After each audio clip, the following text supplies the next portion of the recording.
গল্পে আবারও হাজির হল কুন্তলা এবং আদিত্যর জীবন থেকে সুদীপাকে তাড়াতে এবার নিজেই কুন্তলার শরণাপন্ন হল গায়ত্রী চৌধুরী।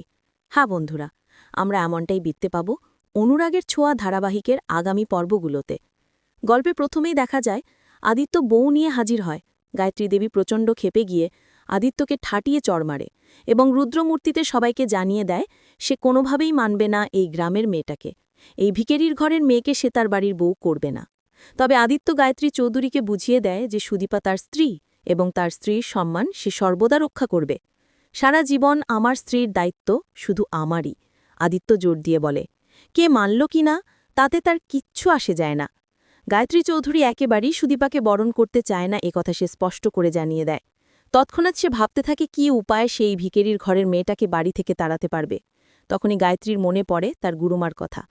গায়ত্রী চৌধুরী দ্রুতই তার গুরুমাকে ফোন করে। গুরুমা আর কেউ নয়, কুন্তলা। ফোন পেয়ে কুন্তলা চমকে ওঠে এবং বলেই ওঠে, গায়ত্রী, তুমি এতদিন পর ফোন করছো, সবকিছু ঠিক আছে তো? গায়ত্রী কুন্তলাকে বলে, কুন্তলা, কোনো কিছু ঠিক নেই। গল্পে আবারও হাজির হল কুন্তলা এবং আদিত্যর জীবন থেকে সুদীপাকে তাড়াতে এবার নিজেই কুন্তলার শরণাপন্ন হল গায়ত্রী চৌধুরী। হ্যাঁ বন্ধুরা, আমরা এমনটাই বিত্তে পাব অনুরাগের ছোঁয়া ধারাবাহিকের আগামী পর্বগুলোতে।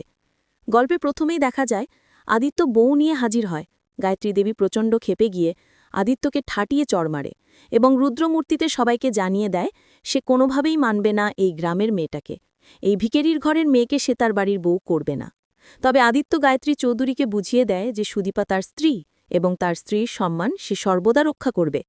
সারা জীবন আমার স্ত্রীর দায়িত্ব শুধু আমারই, আদিত্য জোর